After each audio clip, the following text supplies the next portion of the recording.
I call this meeting of the Northeast Independent School District to order. Let the record show that a quorum of board members is present, that this meeting has been duly called, and that notice of this meeting has been posted in accordance with the Texas Open Meetings Act, Texas Government Code, Chapter 551. The board will now adjourn into executive session pursuant to the following sections of the Texas Open Meetings Act. Texas Government Code, Section 551.071, private consultation with the board's attorney. 551.072, discussing purchase, exchange, lease, or value of real property. 551.074, to discuss personnel or to hear complaints against personnel, and the time is 5:30. The board will now reconvene into open session, then time is 6:28. On behalf of the trustees, I would like to welcome you to this evening's meeting of the Northeast Independent School Board. This is a business meeting of the board held in public. We appreciate your attendance and request your respectful attention. We welcome your comments during the matters from the floor section of the agenda. If you signed up to address a specific action agenda item, you will be called at that time. Finally, I would like to remind you that it is the mission of Northeast to challenge and encourage each student to achieve and demonstrate academic excellence, technical skills, and responsible citizenship.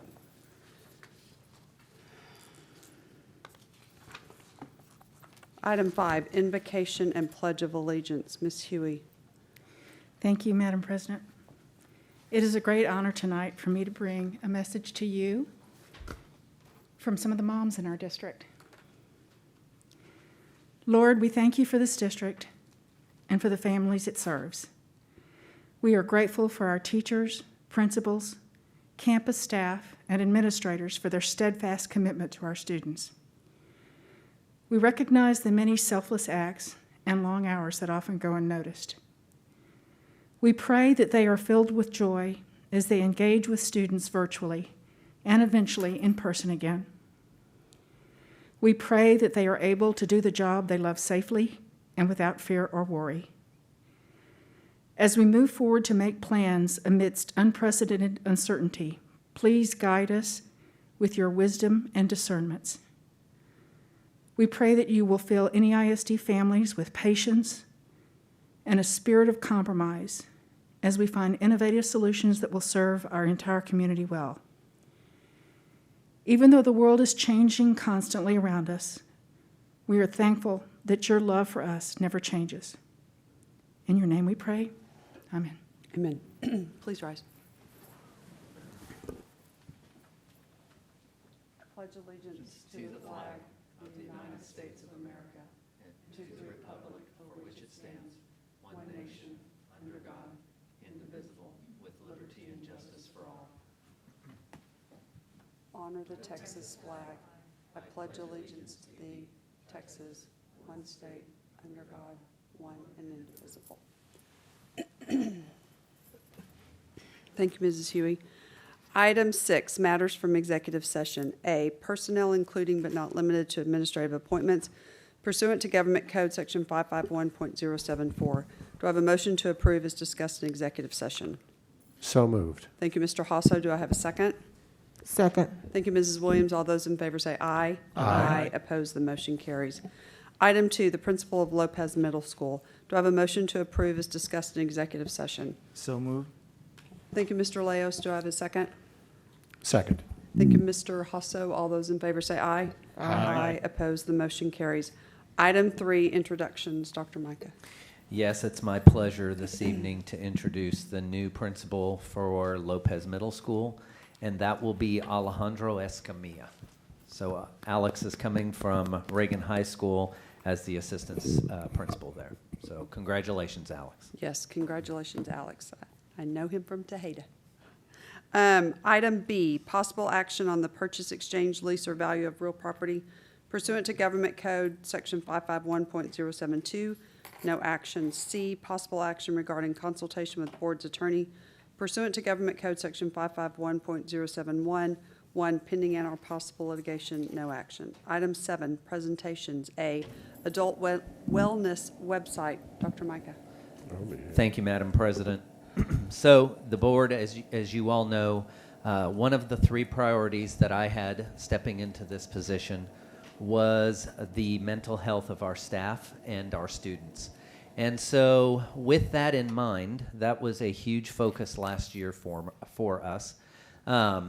We had a group of people that were going through for their superintendency certification and came to me for an idea for a capstone project.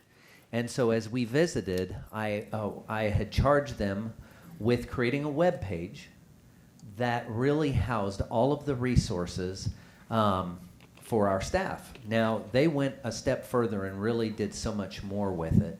But what you're going to see tonight is really the first of its kind that I can find anywhere, really, quite frankly, in a school district.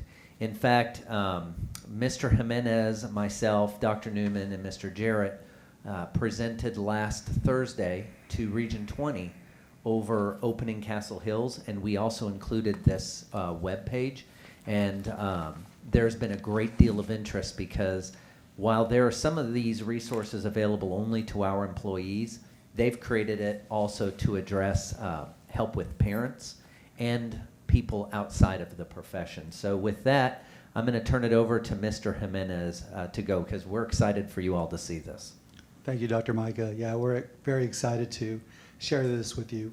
President Grona, members of the board, executive staff, and guests. Like Dr. Micah said, early in the fall of 2019, he came to us and said, hey, this is an idea I want. This is something that we really need. This goes with our initiatives. Can you help us bring this to life?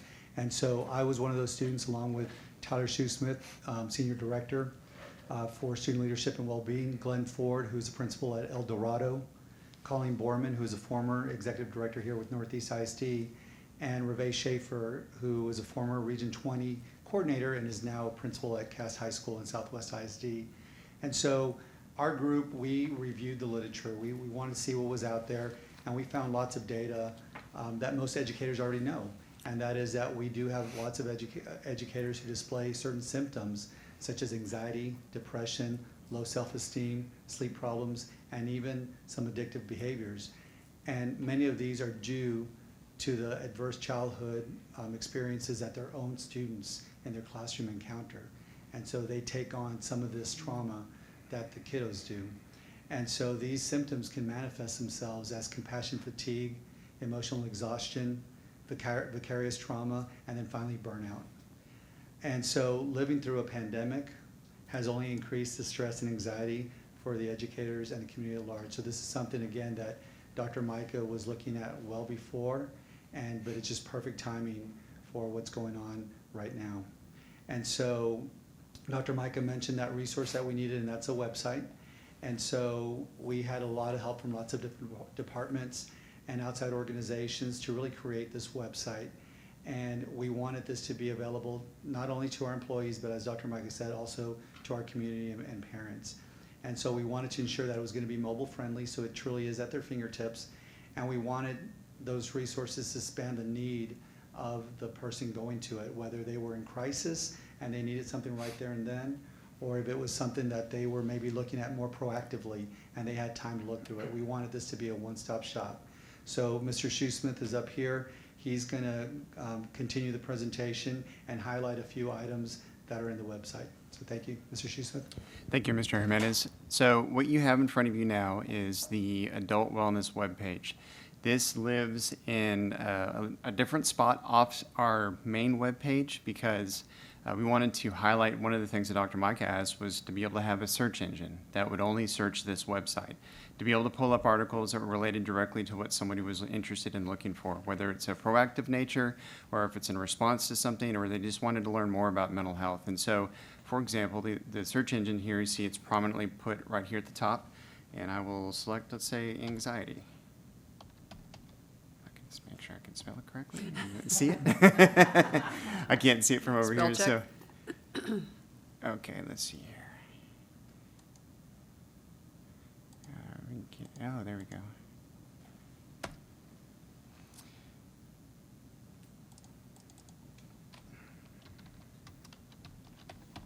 That should do it. It's moving a little slow. I apologize, I can't see it from here. Yeah. And Yeah, so I'm gonna get a little anxiety here, just trying to type it in correctly. So, we'll come back to that here in just a second, if I can get it to just not do that. Sounds good. Sure. Perfect. Thank you.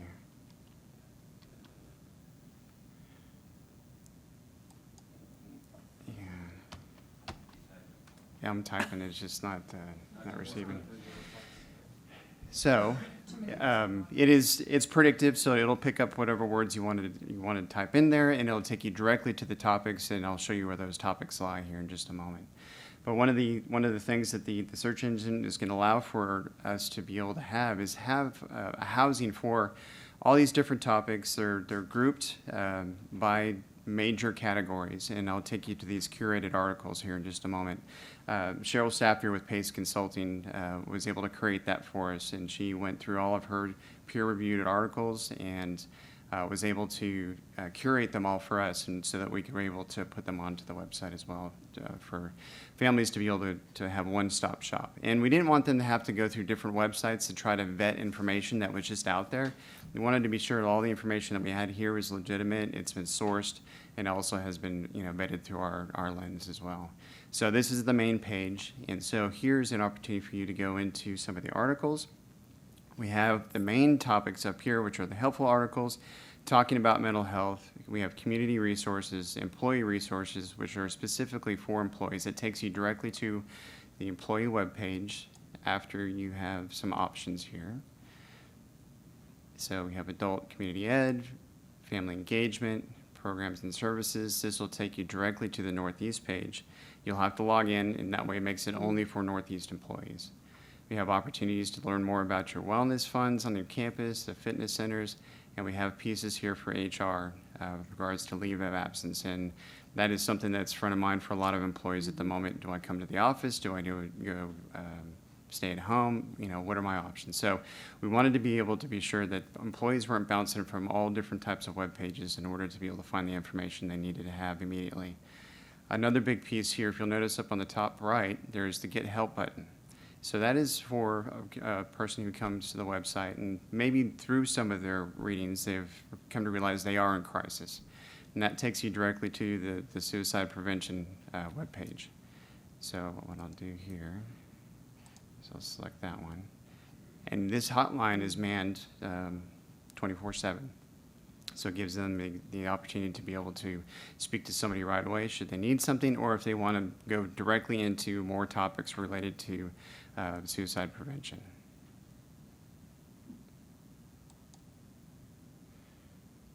So now I'll take you over to our curated articles.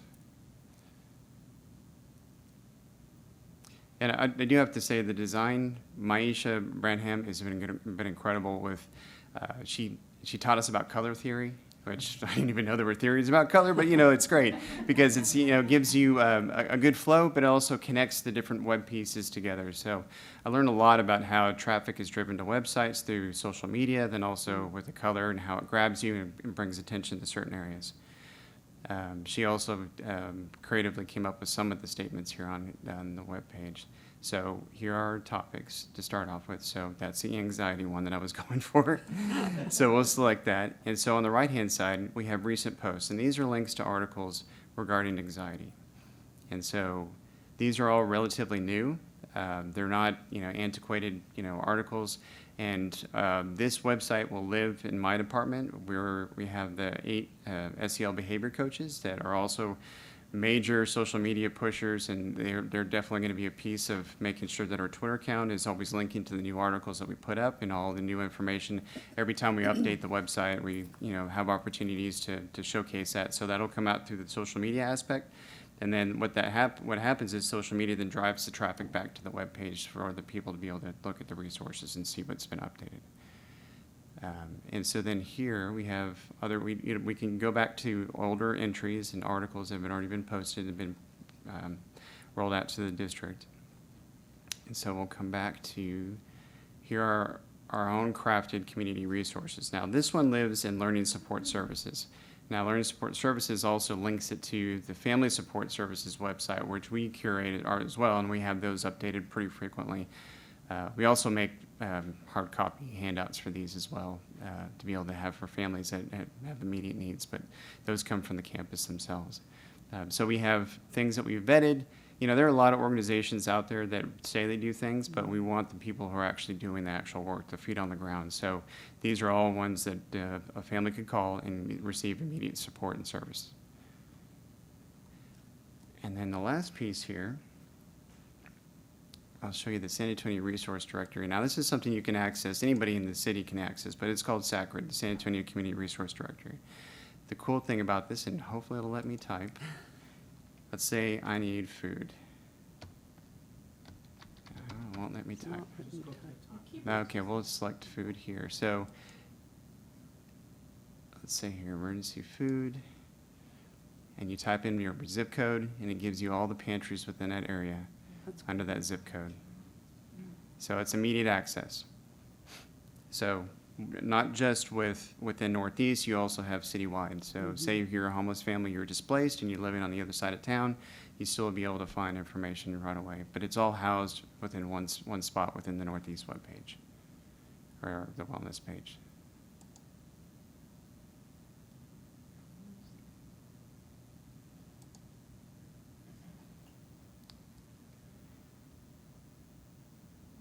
So after this presentation, what we plan to do is have a press release to go out to the community, and then also Dr. Mike was kind enough to mention this morning during convocation, and also be able to roll it out to all the employees to ensure that they know where it is and where it resides, and then you know, some backstory as to how it was vetted and how these are, you know, legitimate resources, and how we encourage them to obviously, you know, provide feedback. But if there are additional resources as things develop through this pandemic, then we'll definitely add those as well. So.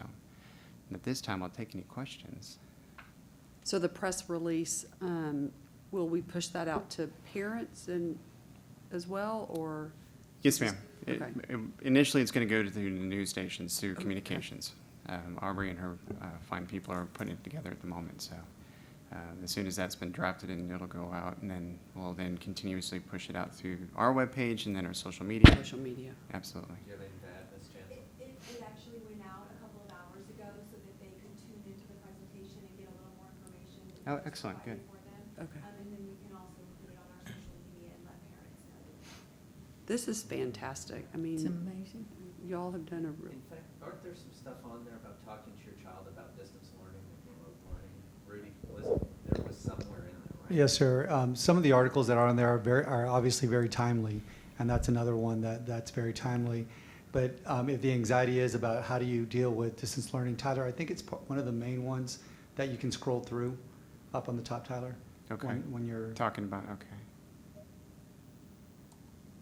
I think it's one of those that you can just scroll through. Keep going up. If you kept going up, you can see some of the different articles. Right there. Scroll across now. Hit those buttons. Got it, yes. Yeah, it's one of those, I believe. See what that one says. No, that's- Educator well-being. Tips for families and educators. There it is. Working from home with kids, how to manage the impossible. So again, very timely and really good information that these articles provide for families. And again, we hope that we can reach families that are looking for ways to deal with stress, and we can capture them before they get to a certain point where then now they're looking for crisis. So we want to catch them first. However, if we don't, we do have a place for them to go if they are in crisis too. Great. So, Go ahead. I just had one comment, and it's a design issue. So the first button there, right before talking about mental health, you see the white letters, but you can't really see the words. You know, when you have the white letters on that light background, it's hard to read. I can't read it right here either. Mrs. Williams, I think when you're on there, when you're clicked on there, that's when it turns white. So Tyler, go to the next one. Mhm. Click on that, and we'll see. Just click on one of them. See, then Yeah, it turns dark again. It does, but you still can't see it. Okay, yeah, that's the kind of feedback that we're looking for to ensure that this is gonna be the best it can be, so thank And you even for a that. minute ago, when you were trying to type in anxiety, Mhm. on the very first page, Sure. and it turned blue and the letters were white, it was hard to see the letters. So Yeah, we can Mhm. definitely work with Manisha on Certainly. that, thank you. Tony, did you Yeah, have something? no, I just, well, one, wanted to, say congratulations. This really looks like a great tool. I like that it doesn't look like our, district website. I'm glad it doesn't follow the same color palette. It's different, and I think I like that it is different from what, NEISD.net, if you will. But I think it's, again, thank you all for doing that. I guess as we go through this more, and I know there's a lot of anecdotal evidence about just the aspect of isolation, that it's affected so many, from maybe kids from just being at home, adults from being at home, folks who are, anecdotally, my dad had to be hospitalized early on around Easter, and he said, I was there for 11 days by myself with no one but the nurse. And I promise you, had I not gone home after 11 days, I don't know what I would have done. He says, I don't know how people stay, or, extended stay in the hospital by themselves. And so, hopefully, this serves as a tool, as a resource for folks who maybe start to recognize that, hey, I'm not myself. And again, too, just to, have the conversation that it's okay. There's Taking more- the stigma Yeah, away. there's more folks going through this than I probably realize. So, congratulations. Thank you. And Mr. Hasso, if you'll recall, a year ago when I started talking about it, that was it. I mean, the thing about mental health is there's such a stigma that surrounds it. And what happened after we had the presenter last year is we watched the video, right? What we noticed is all of a sudden it started to be okay a little bit to admit it, right? And that it doesn't mean there's anything wrong with you, that a lot of people are going through it. And that's the piece here, is that what we know about people that are experiencing a trauma or some type of anxiety is they can't sift through it. It's there, but where do you find it? So what they were able to do is consolidate all of it in there and make it user-friendly. I wish the search would have worked tonight, which that happens, right? But, I mean, it really was. That's one of those pieces that if you're suffering a crisis right now, you don't have time to sift through the web page, right? How do I find what I need quickly? And that's that search engine piece, is that I can quickly type it in and find what I'm looking for. Again, trying to make it user-friendly. But as we work through it this year, I mean, I'm sure this will change a lot. But Cheryl Staffier was huge. She sits on NEAF and so forth, right? She was a godsend to really help us with this. So, Absolutely. Go ahead. I had a couple of comments, but a question also. From a comment standpoint, this is stunning and amazing and such a point of pride for the district. It's just, I really, really love it. But as I was doing my homework over the weekend, going over our agenda and everything, it struck me that this is a perfect example of the things that we do in the district and how we do them. First of all, you pointed out that this started over a year ago. And of course, at the time, we had no idea what we were walking into in 2020. So the fact that this was started over a year ago and that it was able to be built on shows the deliberateness and the work that goes into so many of the things that we do in the district before they even come to the board. So it shows that, particularly for people who don't attend board meetings, who are not involved in the district, who don't know what goes on behind the scenes, this is just a perfect example of how hard this staff works to put things together to bring before the board ever sees them.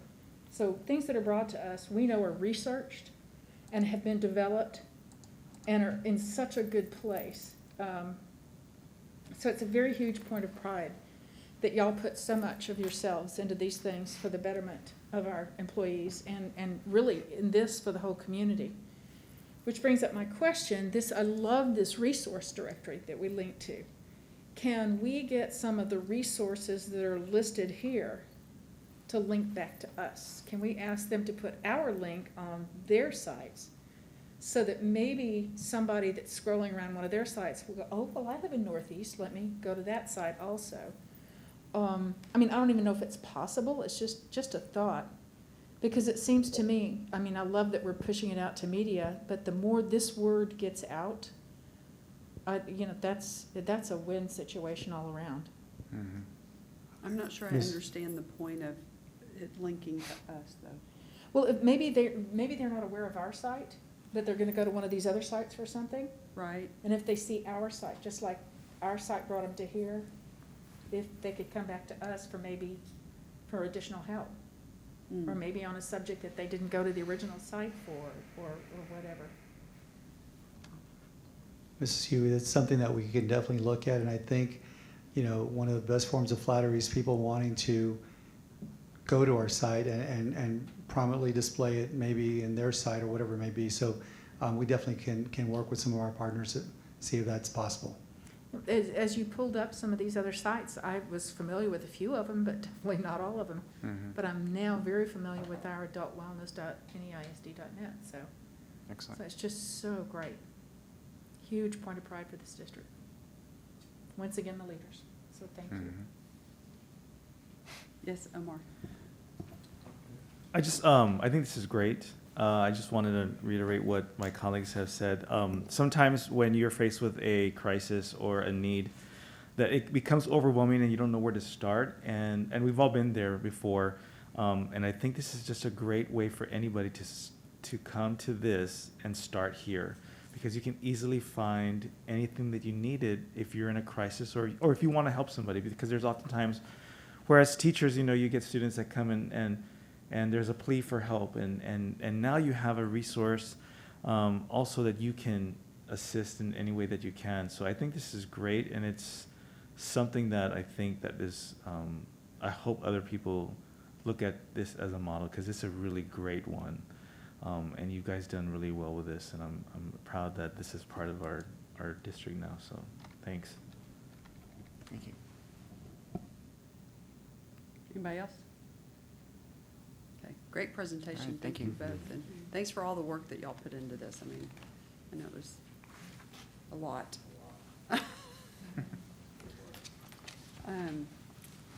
Okay, number 8, board business. A, possible action regarding 2020 candidate endorsement for the TASB Board of Directors, Region 20, Position A.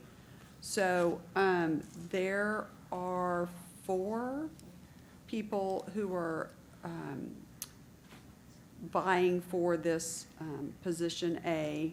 It's currently held by Rolinda Schmidt, who's from Kerrville ISD, and all of the bios were attached to the agenda item. There was a lady, sorry, I'm flipping through here, Colonel Lisa Brown from Fort Sam, Houston, Luis Fernandez from Uvalde, Juan or JD Rodriguez from Dilley, and then Rolinda Schmidt from Kerrville. So I'll open it up for comments, because we can vote to endorse a candidate for this position.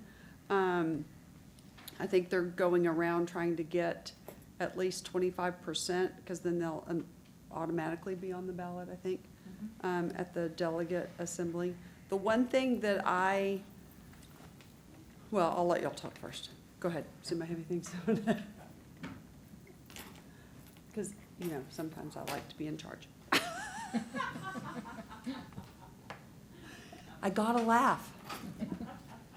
Does anybody have any comments or questions? Yes, Ms. Huey. I've had the very distinct privilege to work with Rolinda for the last few years. She is an outstanding member of the TASB board. This past year, she was chair of the legislative, which is kind of that's a huge responsibility in TASB to chair ledge. She's just been so great at it through a very difficult time. She's led so thoughtfully. She's a brilliant woman and has brought a lot to the board, being from a smaller rural district. So that's been a really, really, really good part of it. So I very highly recommend her. JD, I know, and he's just a great guy. I know Luis a little bit, and I was very impressed, as I think y'all saw, that whole board showed up at Grassroots, which was amazing. I am concerned that both JD and Luis, their terms are up in November, and of course, we have no way to know what their local situation is like. And I think they're both kind of fairly new on the board, as I recall. However, JD did go to Leadership TASB and is graduating right now from that. So that's a great thing. But if I had to pick, it would have to be Rolinda, because I have seen her in action and I've seen the huge amount of work and thought and detail that she puts into the job. And the endorsements are extremely important, Okay, because like you said, if they do get that number, that's an automatic placement on the ballot. And going through this interview process for TASB, let me just say, I'm really glad I don't have to. yeah, I'm sure. Really glad. That was the one thing that I was going to say, is that Luis and JD both have terms that expire in 11 of 20 this year, so that kind of makes me a little nervous to, because right, you don't know what's going. You And don't. then the Colonel Brown looks like has only been on the board for a year. Right, and their terms are very unique. She is retired military. They are appointed. Hmm. So they may be on their board for 1 year or 3 years or various times. There's only 5 on their board. But again, they represent a community that we've not had. The whole Fort Sam community is such a wonderful, unique situation. Right. And I know a couple of their board members. So that she would bring a new voice, but like you said, she's really new on that board. Mm-hmm. So, Yeah. does anybody else have any comments or questions about these nominations? Okay, so I'm going to ask, is there a motion to endorse a candidate for Region 20, Position A on the TASB Board of Directors? Madam President, I'll go ahead and move that we support or endorse Ms. Schmidt from Kerrville ISD. Okay, do I have a second for that? Second. Thank you, Mr. Byer. All those in favor say aye. Aye. Opposed? Okay, the motion carries. So we will endorse Rolinda Schmidt for Region 20, Position A. Item B, possible action regarding 2020 candidate endorsement for the TASB Board of Directors, Region 20, Position B. This is, getting to the agenda item. It's an automatic thing for Karen Freeman, right? Because there's nobody else running against her, right? Exactly. Well, there would not be Because she's an automatic, yeah, because of just like Northside. we are. There's actually 5 places in Region 20. If you'll notice, AB and D and E, we have no C.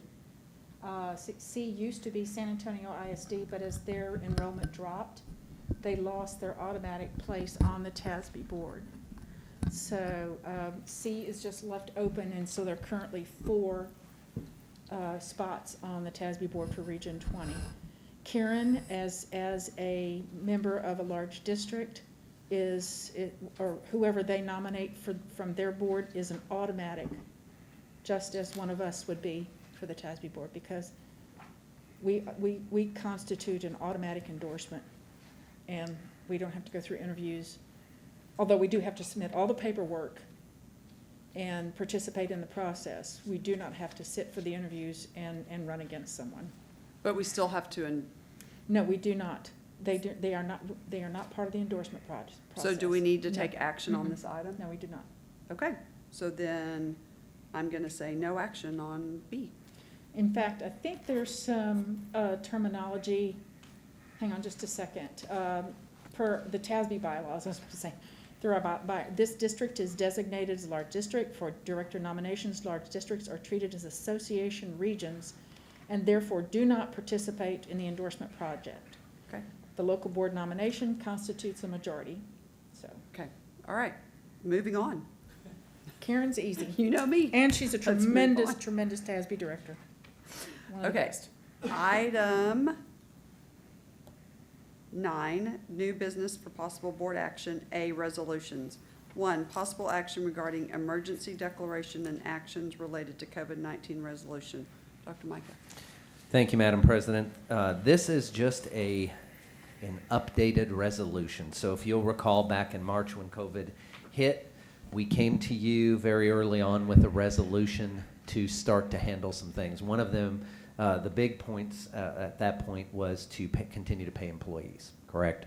So this new resolution just has some components in it, such as giving me the authority to reassign and redeploy faculty as we see fit. So what that really is looking at are people like bus drivers and cafeteria custodial, things that we may have to redeploy in different areas, especially since we are, for the first 3 weeks, virtually, correct?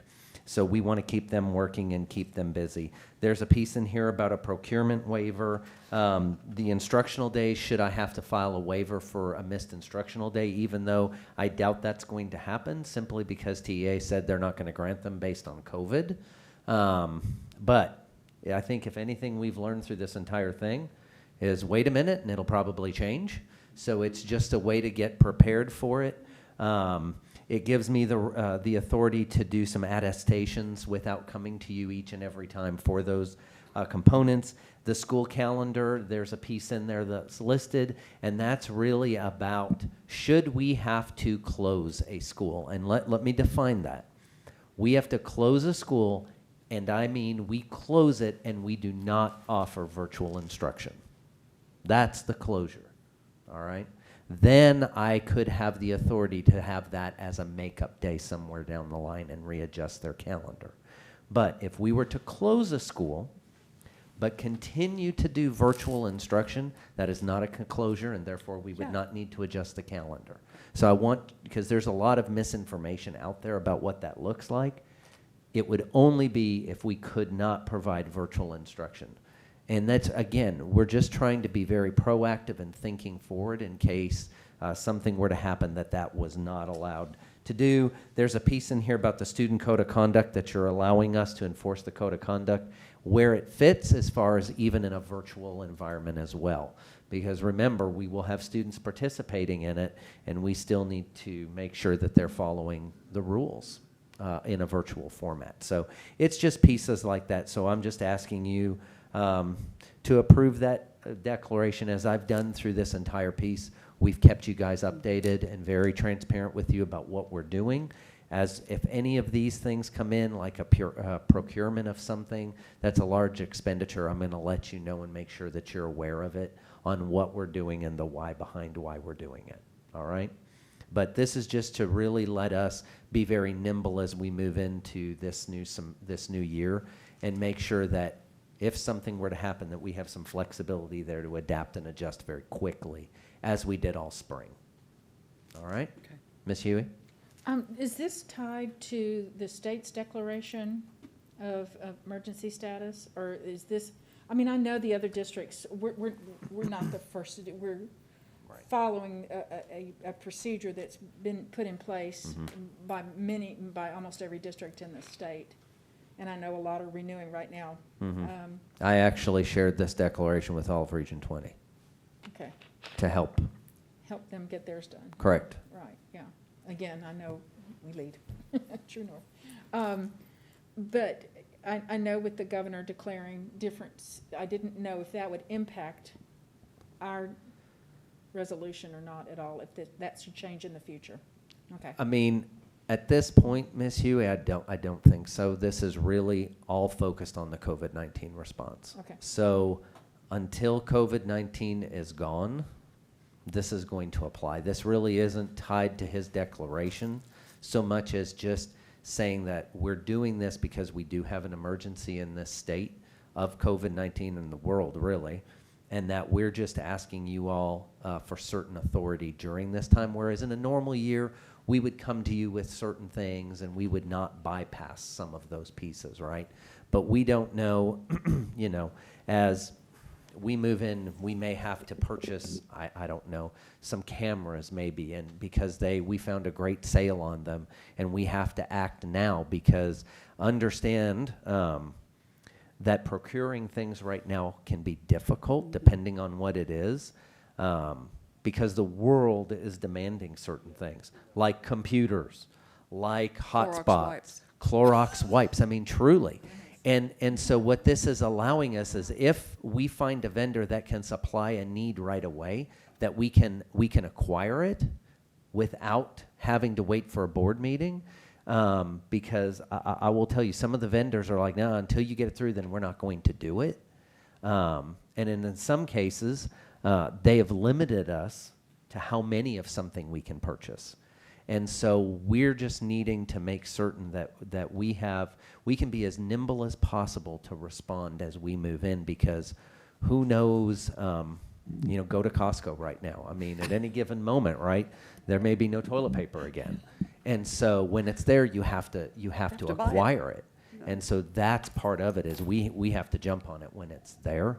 I think, Mr. Villarreal, as far as our Chromebooks that we ordered, are they all in yet? You have to push the on button. Wake up. Just remember, he's in charge of our technology for the district. Sir, he's not one of those $500,000 CFOs No, no, like has He been is in the not. news lately. So He is not. It's low bid. It's low bid. Is it on? Oh, what was the question? No, Chromebooks. Yes, sir, we're getting our supply. We got some in. Are they all in yet? Not yet. Hopefully this week or See, next. But we got 2,500 that they're tagging, so. But we ordered 6,800. 6,800.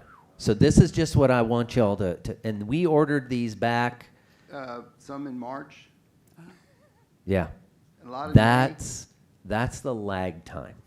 And so sometimes when we can find them and we need them, we have to act. Otherwise, we just get in queue with every other person that's looking for them. And again, it's tough. We were fortunate we had a connection with T-Mobile to find those hotspots and get them very quickly. But it's a challenge right now to get some things. So that's really what this is tied to, Miss Huey. It's really giving us some of those flexibilities instead of having to come to you first to ask, because if we don't have a board meeting for, say, 2 weeks, we may not have that luxury to wait. We have to act and then bring it to you. If you'll recall, in the spring, we gave you updates at each board meeting, right? Like, here's what's going on, here's what we've done. We're going to do that. We'll continue to do that. We need to keep you all as much informed as we can as we're moving through this pandemic. okay, thank you. All right? Did you have something? Ms. Esterline, you put on here community spread. Was that to be at Matters from the Floor, or was that related to this resolution? Okay, thank you for clarifying that. Okay, so do I have a motion to adopt this declaration and COVID-19 resolution as presented? So moved. Thank you, Mrs. Williams. Do I have a second? Second. Thank you, Mr. Byer. All those in favor say aye. Aye. Opposed, the motion carries. Item B, Instruction and Campus Administration. 1, possible action regarding 2020-2021 student staff holiday change. Mr. Jarrett. Okay, I'm on. Good evening, Madam President, Dr. Micah, members of the board, executive staff, and guests. So along that same vein about working on shifting sand, we have now been embarking on the next change in our calendar again, which is we came to you back in June asking for an amendment to allow November 13th to be Battle of Flowers. The city has now removed that as a holiday. And at this point, we're asking for the board to approve us moving that November 13th student staff holiday to November 3rd. The reason for this ask is that we have elections that are held on our campus sites, And as we're trying to maintain our safety and security of our staff and students, we want to make sure that we minimize the amount of traffic and flow of folks on our campus so that we can clean and sanitize our spaces appropriately and keep the safety and security of our staff in mind. And so we would like to leverage this opportunity, is what I would call it, of Battle of Flowers being canceled and moving it to the election day of November 3rd, and allowing our students and staff to use that as a holiday to allow our patrons onto campus for election day. I think that's a great idea. Yeah, I was gonna say, I think this was a very smart look out for Yeah. the community kind of thing. And, you know, we don't usually get Tuesdays off in the middle of the week. Yeah.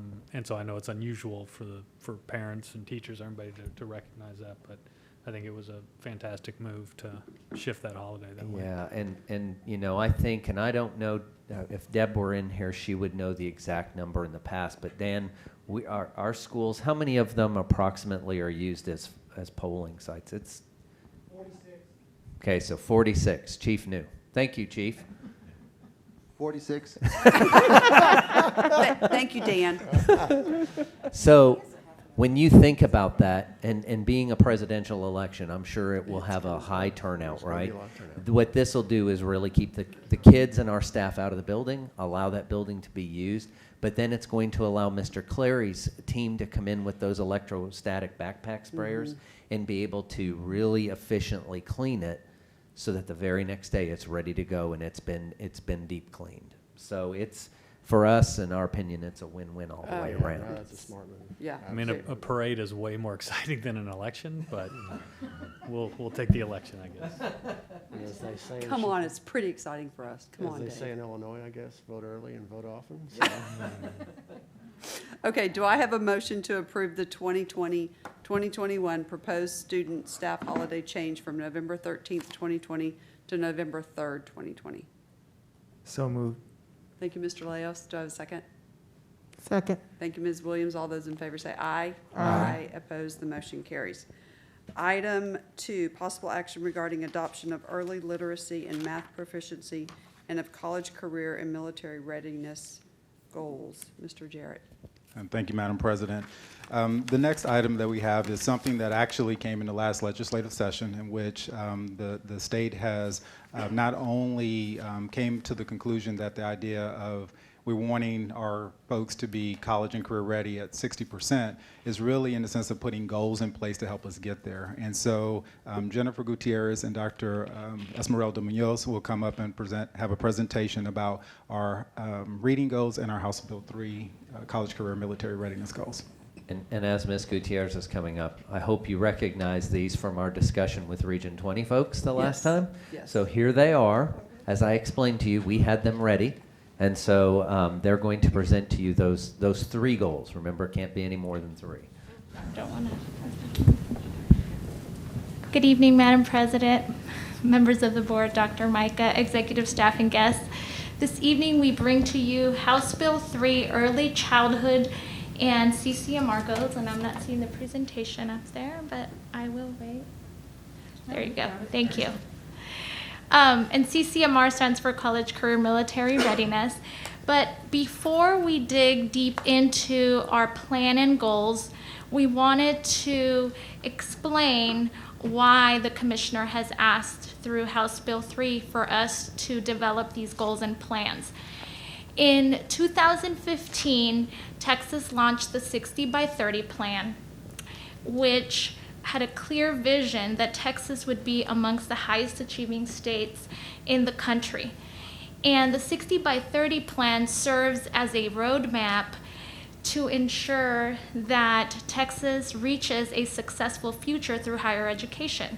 And we know the job market has changed and higher education is more important than ever. Therefore, the ultimate goal of the 60 by 30 plan is to ensure that Texas can compete in a global economy. When we look at the 60 by 30 plan, you can see that it has 4 goals. The overarching goal is really to support the economic future of the state of Texas by ensuring that at least 60% of Texans ages 25 to 34 will have a certificate or degree by the year 2030. It requires for at least 550,000 students in the year 2030 to complete a certificate from a higher institution, and that means that we have to focus very specifically on all of our student groups to ensure that this is possible. It emphasizes the value of higher education in the workforce. Again, that goes back to the comment about being competitive in a global economy. And the last goal is to ensure that when our students graduate, that they have manageable debt. So the future of Texas depends on a dynamic and skilled workforce, and we know that it starts with our students. So in keeping alignment with the state 60 by 30 plan, the commissioner in House Bill 3 has asked for us to create early childhood and college and career military readiness goals, which would support the pre-K through 12th grade continuum at 2 checkpoints. The first checkpoint would be that 60% of all of our students would reach the state's MEET standard at 3rd grade level, and that would be measured by STAR. And the second checkpoint is that 60% of all of our students at high school or high school seniors would graduate college, career, military ready. So how do we get there? Our district would create a plan with very specific goals, and then our campuses would mirror those plans as well. These plans have goals that are very specific, quantifiable, and we have annual goals that have a yearly target, but then we also have an outcome goal. Now, when the plan was rolled out, we were supposed to have goals for 5 years, but due to the school closures, that has been adjusted, and now the plan has goals for 4 years, and I'll show you that in a second when we look at the specific plan. The goals will be presented to you annually and reviewed by you, and these will be posted on our web pages where our campus instructional improvement plans and our district instructional improvement plans are posted. Today, we are only presenting to you the district plans, but in the fall, when we bring to you our campus instructional improvement plans, we will present to you our campus plans that are aligned to House Bill 3. Oh, I went too far.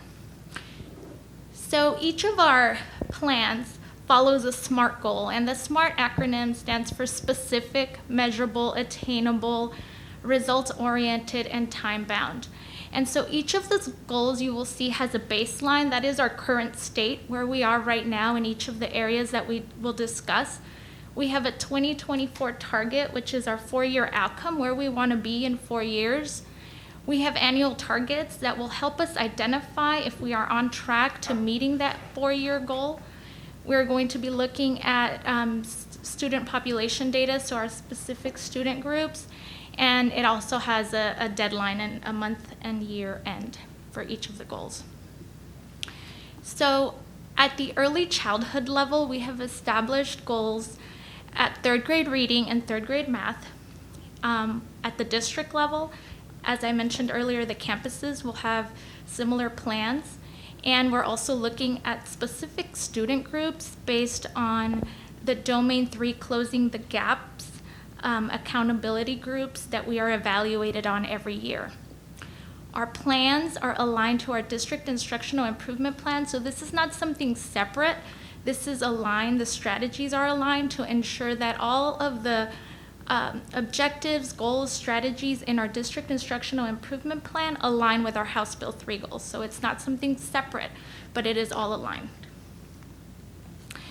So here you will find our early childhood literacy plan.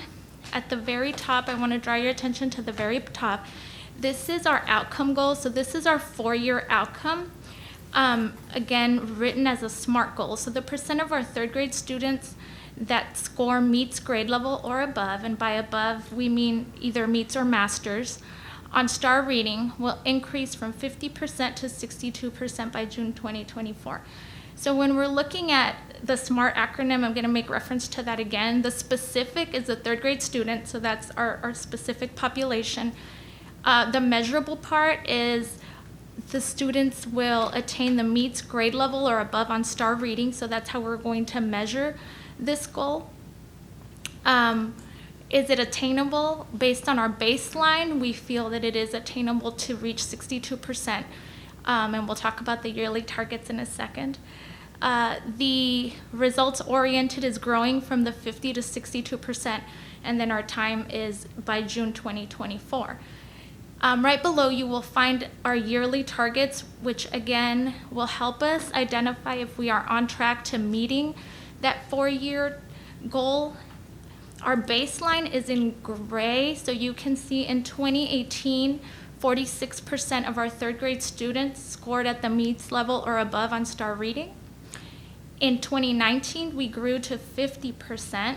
Unfortunately, we don't have scores for 2020, and this was supposed to be, as I mentioned earlier, a 5-year plan, but it is a 4-year plan now.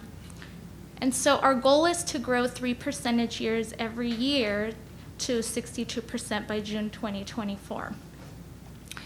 I want to mention that this is a living document, just like our district instructional improvement plan. If we were to exceed these goals, we would definitely adjust, as we're always in a continuous cycle of improvement. So we're always aiming to be better. And if we again exceed those goals, then we would ensure that we adjust those. If for some reason we find that we don't attain the 53%, then we would come together and create an action plan to make sure that we're on target to meeting that 62% by 2024.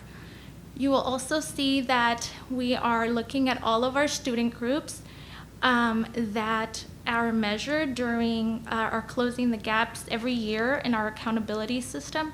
These are all of the student groups that our district is held accountable for, and we have our baseline at the top for each of the student groups, the 2018 and the 2019 percentages, and we have created goals to ensure that all of our student groups are growing as well.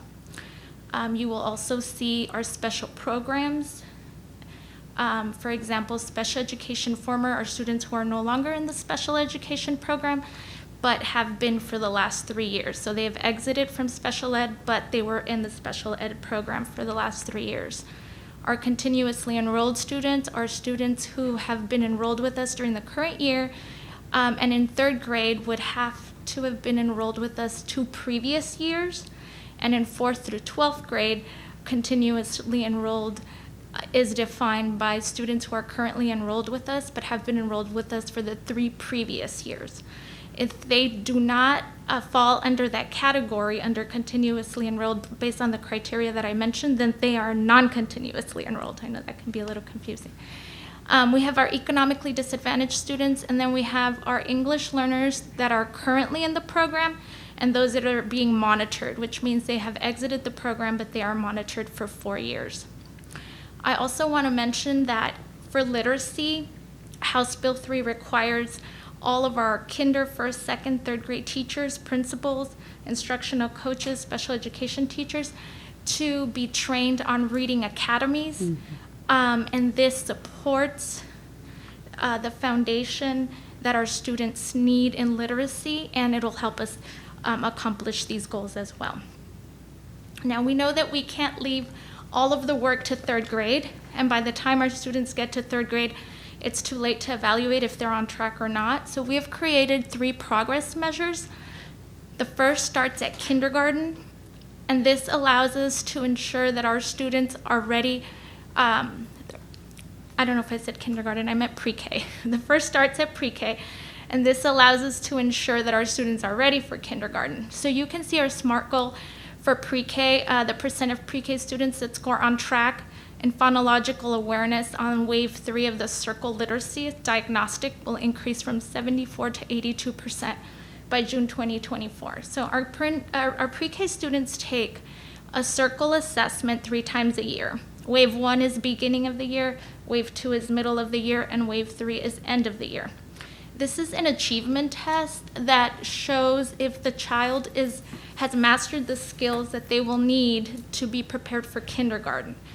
So we have created yearly targets based on the baseline that we have for our pre-K assessment. In 2019, you can see that by the end of the year, during wave 3, 74% of our students were on track and ready for kindergarten based on this assessment.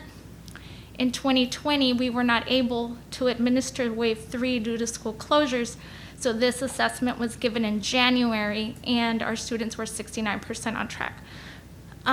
So we've created the yearly targets to ensure that we are monitoring our pre-K students, because we know that when our gaps are the smallest, it's easiest to really support our students in literacy and make sure that they have the foundational skills for the years to come. The next progress measure is our kindergarten students. And this is a different assessment. We use MAP, which is a measure of academic progress. And we use this assessment for all kinder through 5th grade students at the beginning of the year, middle of the year, and end of year. And this is an assessment that measures growth. So it's a little different than the circle assessment, which measures mastery. Within this growth assessment, students are assessed at the beginning of the year to see what skills they are ready to learn, and our teachers use that data to differentiate instruction. So they know what skills our students still have gaps in, and they can use that data to really meet their needs in small group instruction. Last year was the first year that we used the MAP assessment, so you can see we don't have 2 years of data because it was the first year of using it. And so we only have data from beginning of the year to middle of the year. So when we look at the data that we have for kindergarten, our students that met or exceeded their growth goal were 44% in kindergarten. So this year we hope to have a full year of assessment so that we can really gauge how our students are growing. And you may be asking yourselves, well, with starting virtually, how will that happen? All of our assessments will be available remotely, and we're actually working with our teachers this week during Curriculum Day to help them have the skills to be able to administer all of these assessments in a virtual environment so that they can have the data ready and available to meet the needs of their students. The last progress measure is an aggregate of 1st through 3rd grade, and we're using, again, the same MAP assessment and really measuring to see how our students are growing throughout the year. And traditionally, our students make the most growth from beginning to end the year. Unfortunately, like I said, we didn't have that data, but in the early grades, our students make the most growth in the spring. So we feel like we would have seen some really great gains at the end of the year if we would have had that data. So our math plan follows the exact same format that I reviewed for literacy. You can see our 4-year outcome goal. You can see our yearly targets and our student groups. So it follows, again, the exact same plan, but measuring math skills to ensure our students are ready. And we have the same progress measures in math that we do for literacy at pre-K, kinder, and then 1st through 3rd grade.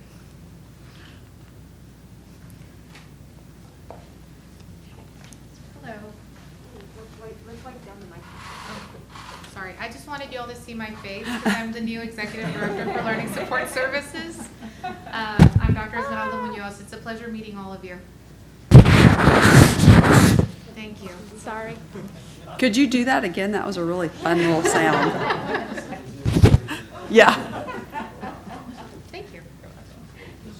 So good evening, Madam President, members of the board, Dr. Micah, executive staff, and guests. So it's very similar to what Jennifer just mentioned when it came to early literacy. As a former English teacher for high school, I was always at the receiving end of what happens when there is very little to no monitoring of literacy at the younger grades. So I'm very, very happy that they're starting to make this initiative because of the fact that it has such a great impact on how CCMR works. And you'll be able to see that alignment as I go through the presentation. Excuse me. So our annual goals for aggregate student growth are based on the readiness indicators evaluated under the student achievement domain, as mentioned there. We're looking at also closing the gaps. Our special populations, all of our ethnicities, also having to do with special pops. We need to make sure that accessibility is there. And we are also looking at CCMR when it comes to them. Any group that has 25 or more students in each of the populations or in the ethnicity or race is accounted for. So we need to make sure that all students have the ability to be able to have access to these programs. We're also creating and maintaining a targeted professional development plan that aligns to our district instructional improvement plan. So when we look at college ready, career ready, and military ready, essentially we're looking at meeting certain components for college ready, meeting and earning certain components for career ready, and then meeting certain components for military ready. So for meeting, we're looking at advanced placement courses specifically with ELAR and math with score points of 3, 4, or 5. We're looking at dual credit, which we offer lots of opportunities here. We also have on-ramps, certain score points on SAT, ACT, and TSI, and certain standards. Enrolling in college after graduation, so we're monitoring that. And then completion of coursework, 3 hours in ELAR or math. Again, tying to the Early Childhood Initiative. For Career Ready, we're looking at earning industry-based certifications. We're looking again at SAT, ACT, TSI standards, and we're also looking at associate degree completion. And for Military Ready, we're looking at receiving a qualifying score on the ASVAB and enlisting in the military.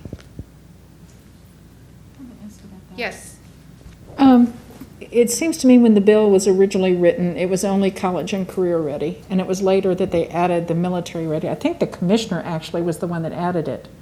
When he realized, I'm going to mispronounce it probably, ASVAB. ASVAB. Can you tell me, I can't recall the detail, how does it relate? I remember him telling us that he wanted to add military ready when he realized what ASVAB covered and that its standard was, I don't recall what exactly he compared it to, whether it was SAT or... I think I can answer that. So it's a skills-based assessment. Thank and you. essentially what it's doing is identifying where someone can go into a specific career field. And what they did is we had a lot of kiddos who were graduating who were going to the military, and they became very successful. And so success stories of the 60 by 30 is essentially being gainfully employed. And that is a way why the military ready was just as important as the career and the college readiness. Is Texas kind of unique in that? I don't recall seeing this military ready being and of course for us, particularly here in San Antonio, that's a critical point. So it was a time where it was taboo to talk about military. Absolutely, right? I remember And being so, fussed at by a member of the audience one time. But I think with our ROTC programs being so robust and really gaining momentum, and the fact that people are making a career out of ROTC or military, and so it became really a valuable tool for us to have in our schools. And so the state essentially saw it as a viable option for kiddos to leave our system and go on to do something greater with their lives. I completely agree with it. I mean, I think it's a wonderful thing. I just couldn't remember that skills ready part of it. So ma'am. thank you. And it all ties back again to the literacy component. The reading comprehension, even though it is very skills-based questions, if the child cannot read and comprehend at a very basic level, they're not going to score very well in the ASVAB. Hence the reason why now the early literacy initiative is so huge. Thank you. I remember that that ASVAB was considered a high standard, that it was a very Yes. comprehensive standard. Correct. And it was not a test that I had been familiar with that much before, so thank you. Yes. So if you look at our CCMR, our board outcome goal, we look at the percentage of annual graduates that meet this criteria for CCMR, that we will increase from 63.7% to 70% by August 2024. Again, you look at our goals. We did not have a 2020 rating again, as Jennifer had mentioned before, but we're looking at our goal for 2021 to be at 65%, and then going up in increments of about 1 to 2% percentage points after that to reach that 70% by 2024. If you look at the bottom, you look at the races and ethnicities, and you also look at the special populations at the end. So again, the accessibility of us being able to give anybody that revolves around the CCMR, which is our CTE teachers, preparation for TSI, preparation for AP exams, SAT, ACT, to be able to have that accessibility is going to be huge. So we're working alongside a part of my department is it's basically CTE testing, and it has a lot to do with the industry-based certification component, and it has a lot to do with the guidance services and the guidance and counseling that happens at the high schools. And so we're all working together as like basically a unified front to make sure that we reach these goals effectively instead of working in individual basis, like in silos. We want to make sure that we're all unified towards this main goal. So if you look at our progress measure for number 1, it's a percent of annual graduates that are considered college ready. We want to increase that percentage from 54.5% to 67% by August 2024. Again, our yearly goals and our targets going from 58 to 61, then to 64% and 67%. Our CCMR progress measure number 2, we're looking at the percent of annual graduates that are considered career or military ready. to increase from 17.2% to 21% by August 2024. Again, we're going from that 18% in 2021 up to that 21% in 2024.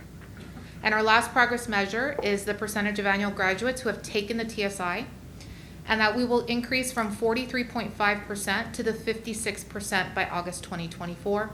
And there you see it's in increments of 2 to 3 percentage points. Again, the TSI is the assessment that students have to take to be able to get into a college or university of their choice here in the state of Texas. So we want to make sure that we afford that opportunity to all students. So essentially our plan requirements, once we do develop our SMART goals, we're looking at having that isolated piece with the student groups, making sure that we're giving that accessibility to all of our students, establishing an annual SMART goal to present to you with that domain 3 piece for closing the gaps, and then making sure that we're maintaining it through targeted professional development. Exactly what specific needs do we have at the campus, and then how are we going to outfit the teachers with the skills necessary to be able to reach those goals. Oops, sorry. Any questions? Ms. Williams? So if, I'm sorry, I have a couple of questions. One, if you go back to your early childhood yearly target goal slide, closing the gap, student groups, yearly targets, I think it's probably your third slide or something. The literacy? Mm-hmm. Yes, that one, I believe. And it's pretty much the same in each of these similar slides. So I'm looking at your closing the gap student groups yearly targets, and you have the different ethnic groups and the special populations. And so I believe I heard it right. What you mentioned is that the goal is a 3% increase from the 2018, I believe, or 2019 on to 2024. But if you look across the groups, there's, disparity across the groups. So one group is never going to reach the same level of another group. Seems to me at some point the goal might be to create, I don't want to say create, but close the gap between or amongst the groups. How do we, is that considered, or how do we achieve that? And so I mentioned earlier how it is a living document, and we want to make sure that we follow the SMART Goal protocol where it is attainable. We are putting different components in place through our district instructional improvement plan through reading academies, which will focus in very closely on foundational skills for all of our students. We have coaching that is happening through our campuses to make sure that our teachers have the skills that they need. So we're looking to adjust these goals yearly as we move through and can see the results from our assessments to ensure that we are meeting the needs of all of our students and that we are growing. And I'll add something else to that. So as we talk about gaps, is what's important is that when you look at the data, we have to go back and look at the reflective data. What is our growth record in a certain student group and total student group? And so when we write a goal, we're looking at something that is attainable with a targeted approach on how to potentially achieve even the greater gap. We know that the gaps are there. We're not ignoring the gaps, and so there will be an extra focus on some of those areas where we'll see our African American students or our special education kiddos, and we're going to put different strategies in place to help move the needle for some kiddos. But far as being able to present where we have an overall student body where we show adequate growth on an annual basis, we wanted to make sure we started setting targets for ourselves that we can be able to say, this is what we need to be able to attain in a year's worth of growth. That does not exclude the fact that we need to be a little bit more specific in our intent to service a certain group of students because there is a gap that's greater than others. And so our hope is that as we set goals that's attainable, is that we exceed that expectation on an annual basis. But you got to start somewhere by setting a goal that you know you can hit and hold yourself accountable to getting there.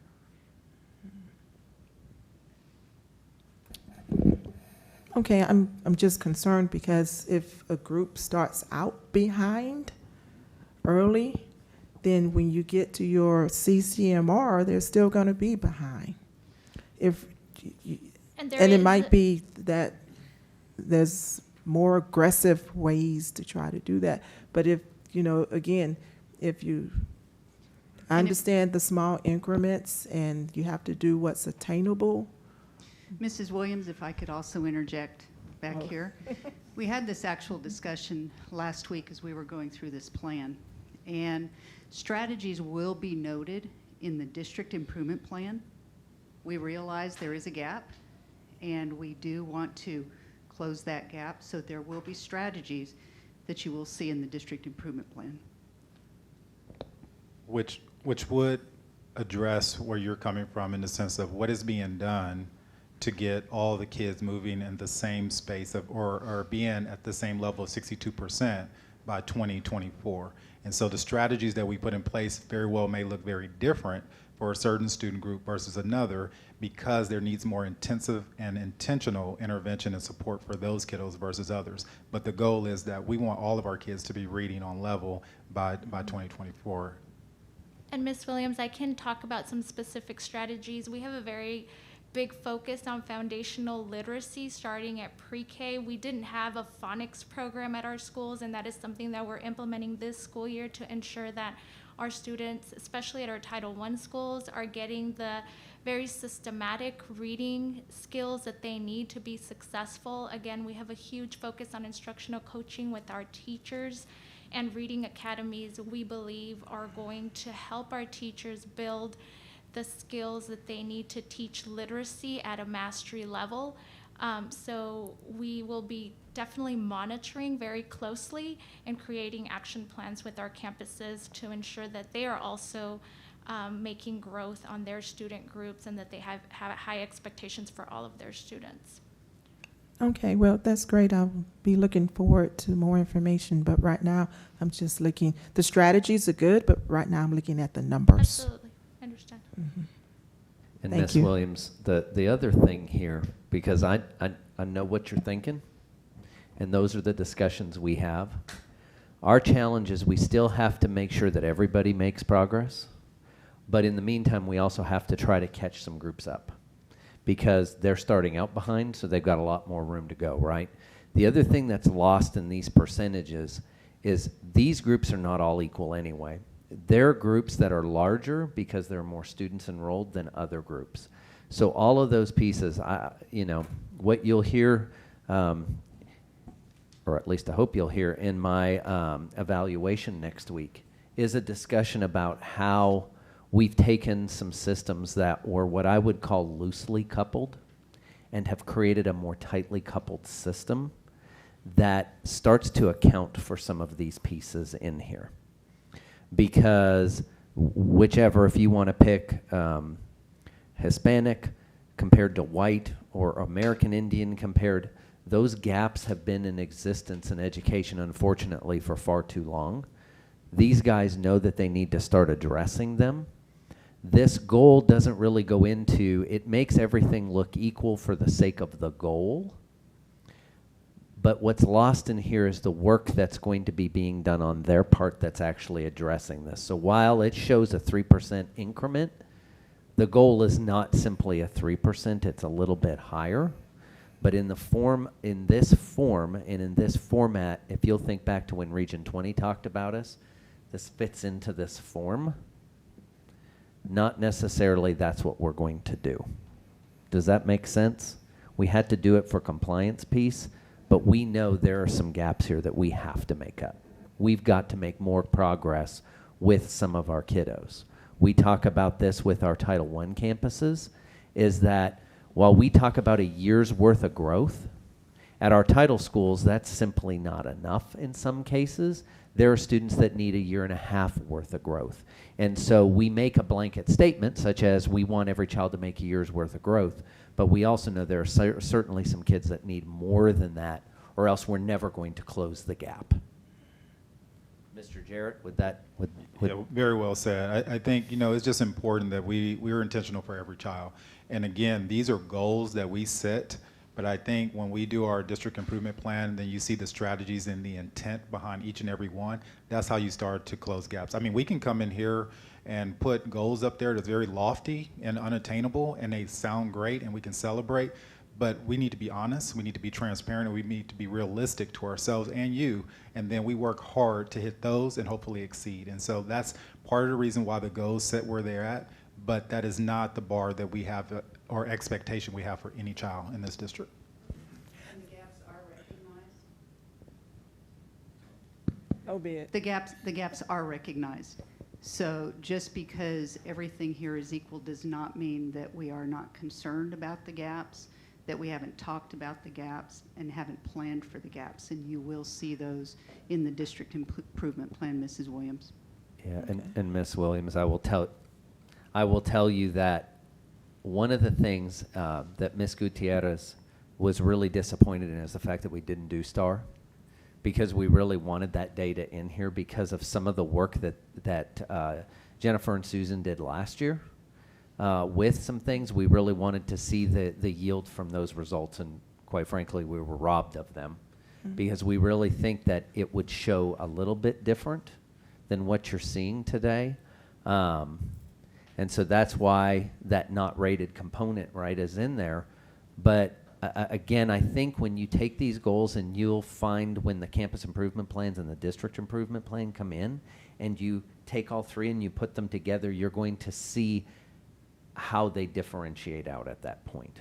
This is just numbers. There's a lot more behind these numbers than just percentages. So just one more question. So what happened with American Indian? 2018, you see 50%. 2019, it dropped to 17%. I was ready for that question too. I didn't want to disappoint you, so I thought I'd ask. So when we look at our Closing the Gaps Domain 3, we are provided the data by district. And in order to pull specific third grade scores, we have to go to our TAPR.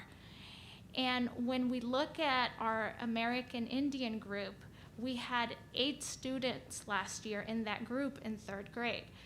And so 4 of them scored at the meets level in 2018, which gave us that 50%. In 2019, we had 6 American Indian students, and 1 of them scored meets. So that tells you the difference when we have such a, which Dr. Micah made reference to, when you have such a low percentage of numbers. Not that the students don't count, because every one of our students counts, but the drop that we can have when we go from half of our students to 1 of our students meeting that goal. And so with TAPR, they mask the numbers if it's lower than 5%. 5 students, I'm sorry. With our district student groups, it's 25 or more. So we always make reference to the 25 or more students for district. All right. Does that make sense? Yes. Thank you. That's what I'm saying. Percentages are one thing, but then you have to really get into the numbers themselves, and you can see that when, and you know this, the smaller the N, the bigger the swing, right? Right. And that's unfortunately in some of that. But as we've talked about many times before as a board, our demographics are changing. And so we have to be very attuned to this type of thing and make sure that our teaching practices and the stuff that we're doing are meeting the needs of all of our students, not just a certain group of students. And that's the challenge that these guys have done. And again, I think I've mentioned to y'all before, we've never had a year-over-year plan for professional development. Well, then we now have a 5-year plan. And so is it static? Absolutely not. It's ready to adjust and adapt as we see fit for it based on these kind of numbers. We're very attuned to the numbers and what they're telling us, and then course correcting as we go along, because Ms. Williams, as I pointed out earlier, right, you're big on the numbers. And so we use them very tactfully and very smart in order to move ourselves forward. And if we see a regression, we immediately dive into the why did that happen? Why did we go backwards? What was the root cause of it? Because what we want to do is be able to identify those things that work and work well, and abandon those things that are simply not getting the results. It may be something that we love to do, and that it's great, but it's simply not yielding the result that we need it. as you will see next week as I speak to you all, at the center of everything, okay, I'm going to get off on this, but you can chime in, Ms. Gutierrez. Oftentimes what you hear about in professional development is we need to get the teacher better. That is absolutely not why PD exists. Do you know what the purpose of professional development is? What do you think, Mr. Leos? Pardon me? Yeah, it's student outcomes. And so often what we did is we judged our PD based on perception data. Hey, Miss Williams, did you enjoy that? Oh, yeah, it was awesome. Really enjoyed that. But then when we look at how the students performed, we didn't see the yield. So while that was a great professional development, people felt good when they left, it didn't manifest itself in better student achievement.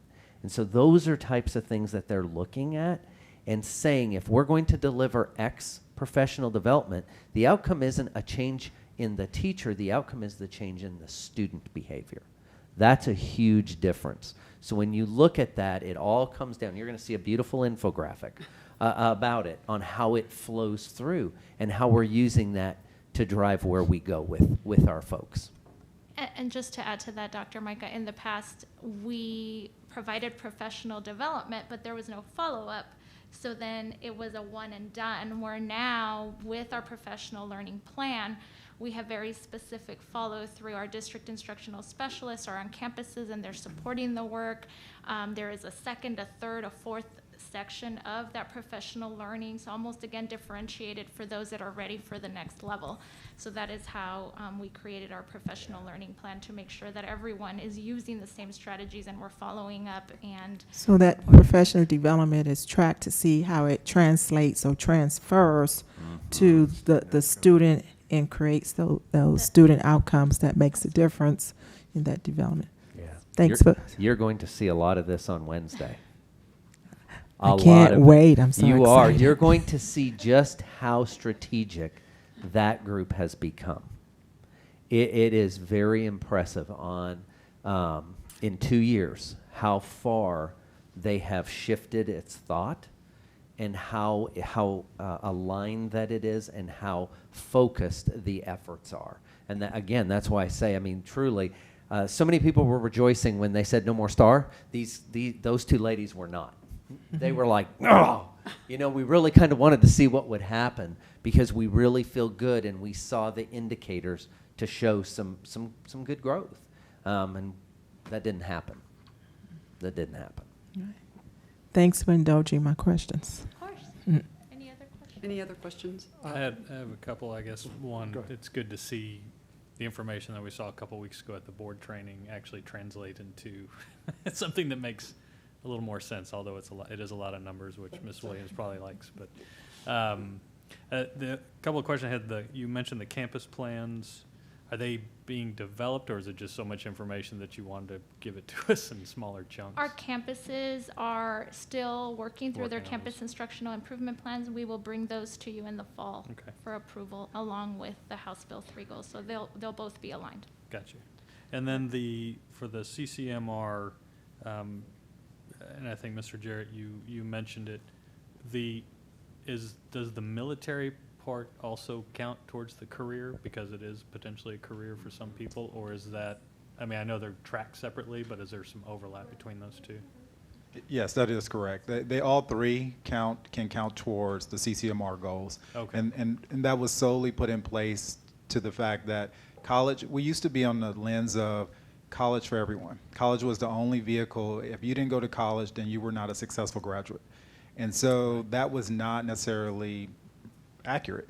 We have people who are getting industry certification and making much more money than a college graduate.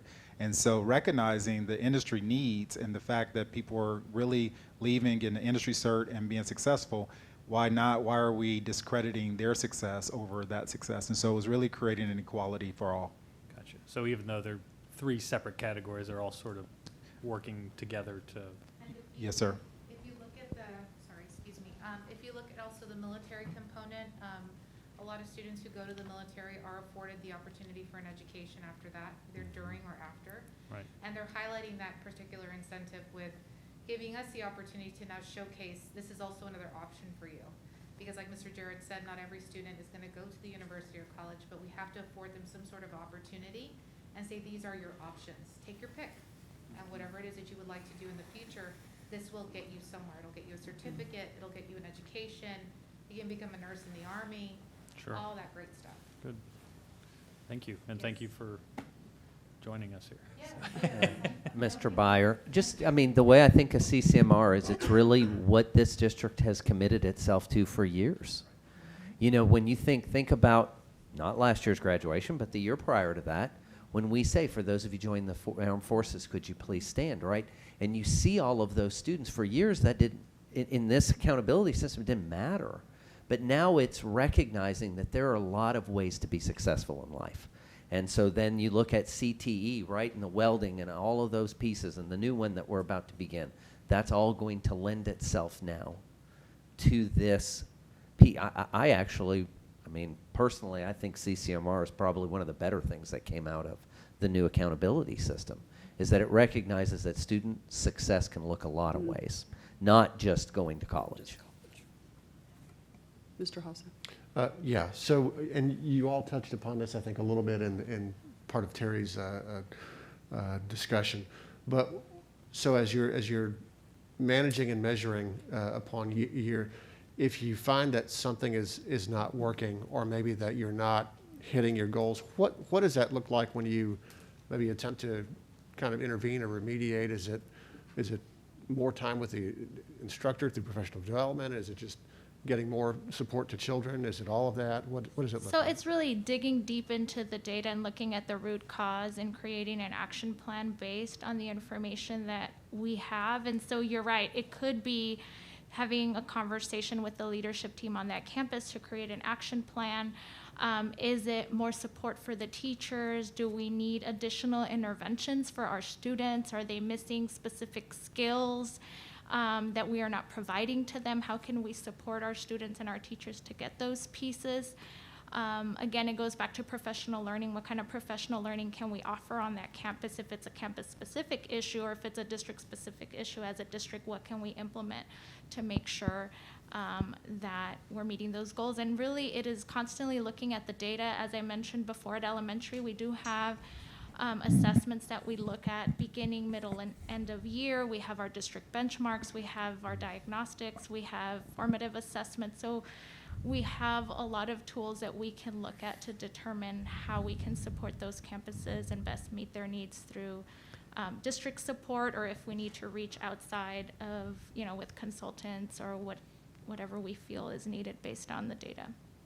Perfect, thank you. Mr. Hasso, I will say Dr. Newman is big on this. She really digs down deep, so much so that down to a very granular level, like teacher data at a specific campus, to say, is it overarching, or was there a specific teacher? Was it a brand new teacher? Did they not get the type of support that they need? Is this a veteran teacher?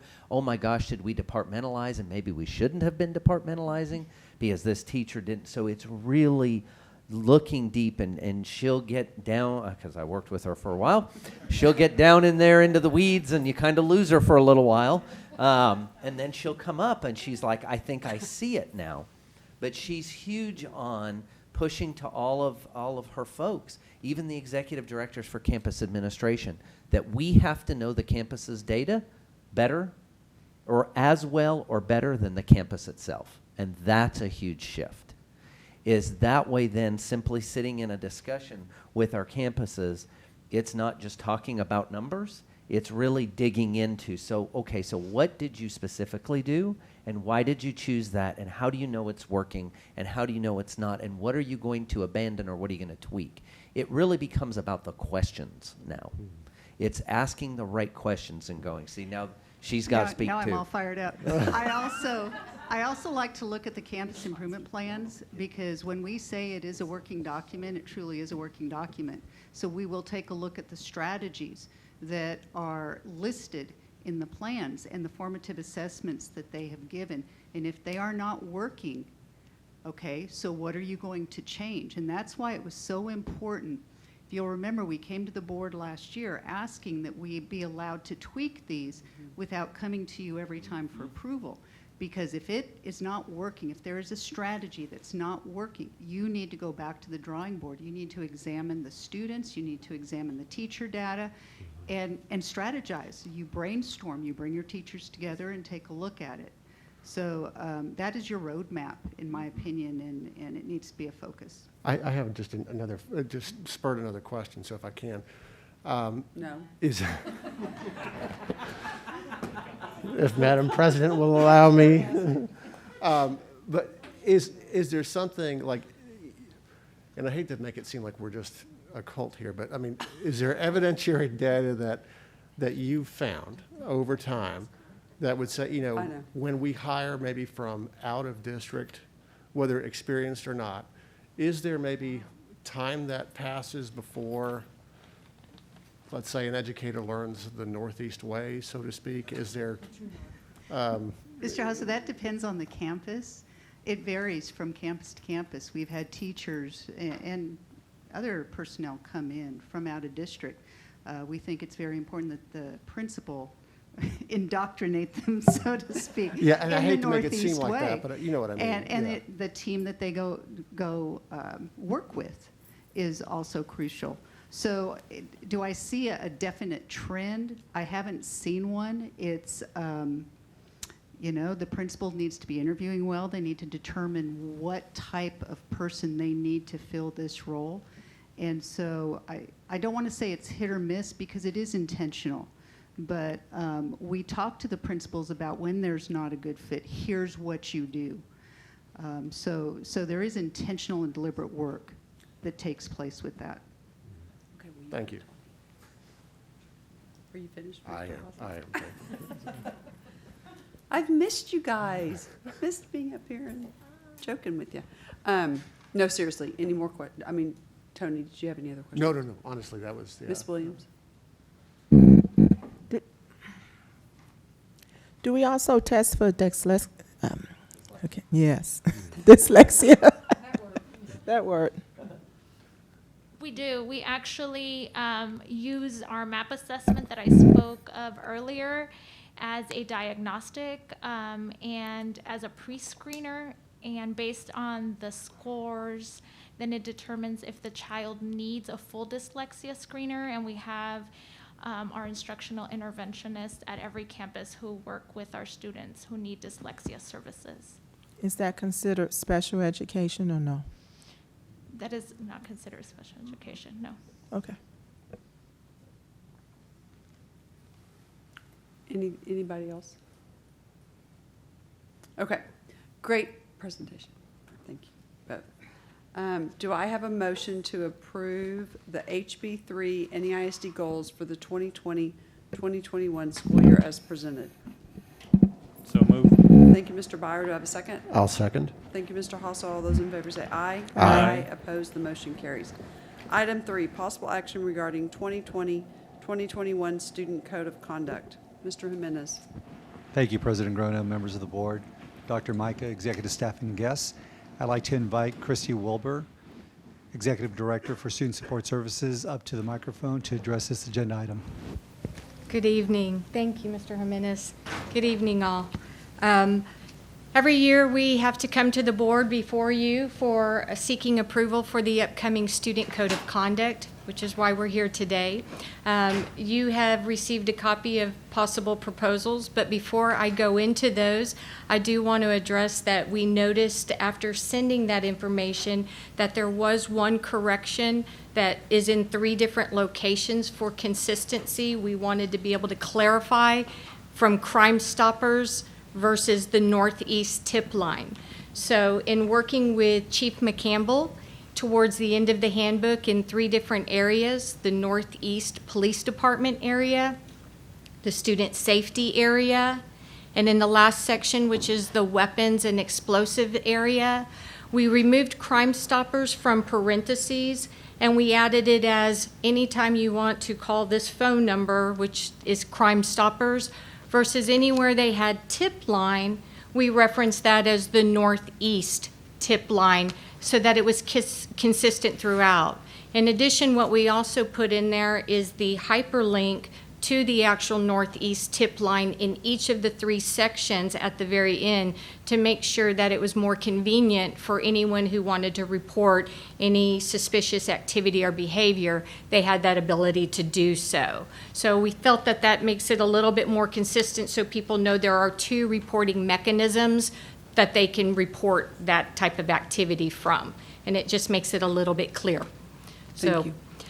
The changes, other changes that you have in your handbook are, as Dr. Micah previously alluded to, is beginning in March, we had a little bit of a change, and that's with the COVID. It put people remotely at home.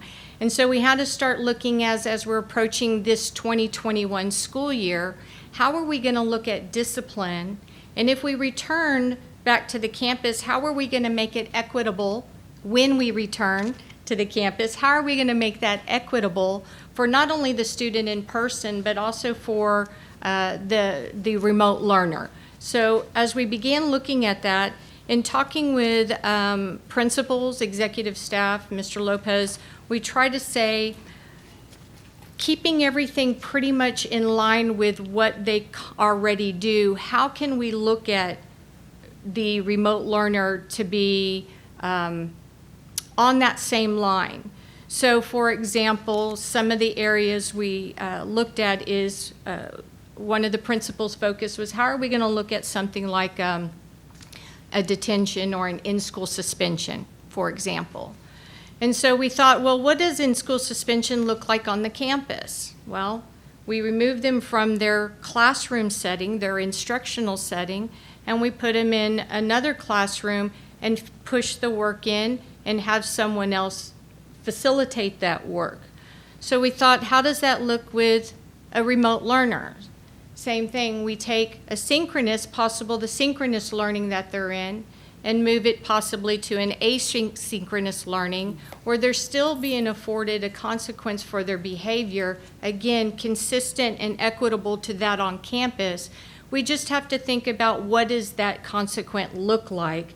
Again, it looks differently, but it's still a consequence of the same format, moving from a synchronous to an asynchronous format in either case, whether in person or remote learner.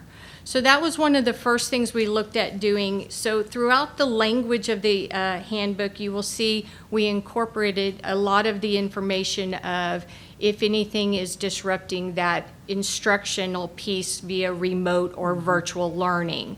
And so we wanted to make sure that a student who was doing remote learning understood that they could be consequented for their behaviors like that as if they were on campus and actually in person disrupting a classroom setting. Same type of scenario. The second piece we looked at with the additions were Title IX.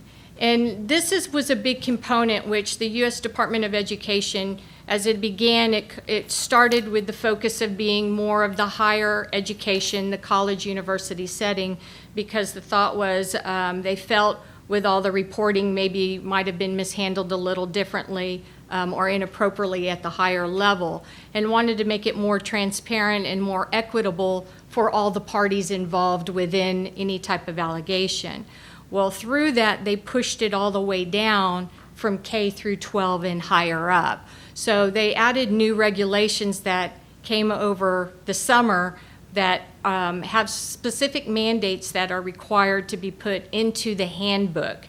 And so as we were looking at in the handbook, we thought the best place for it to be would be inside of the Student Code of Conduct, since these are behaviors that are occurring. It's a place for everyone to find any type of possible behavior that was going on, especially one that involves a Title IX sexual harassment. And so for that, we added the information within the Student Code of Conduct section so that it fits the requirement based on the new regulations that came out. Other than that, those are really the two biggest pieces of changes that we looked at as we were going through the updates for the 2021 handbook. And if anyone has any questions, I'd be more than happy to answer them at this time. Does anyone have any questions for Christy? I do. Mrs. Williams has no questions. Thank you. Mrs. Williams. Because there was no data on a screen for you to look at. But Mr. Byer has Mrs. some Williams would questions. like to know. David would like to know. David? I did have a couple questions. Sure. One, there's a reference several places about going from 120 days to 90 days. What is the thought? What is the shift for? I guess the reduction in the 30 days. So in the past, what we have looked at doing is when we have expelled a student for an offense that raises to the level and meets the state's definition to rise to a level of expulsion, we have always done part of the expulsion at the JJAEP and then transition the student back to do another part at the district alternative, Northeast District Alternative. And while they've been at the alternative, we've taken that and said if they have done all of that they have supposed to do, have behaved, done appropriate behavior, shown us that what they did was an error and, you know, they are working towards doing correct, we have modified that behavior and allowed them to return back to the home campus. Well, again, in talking with all the principals, which every year as we review the student code of conduct and what our processes are, one of the things that the principals had discussed this year was that timeline seemed to be too long, that they're away from the campus and the instruction that they're used to serving these students for too long. 120 days was too long for them.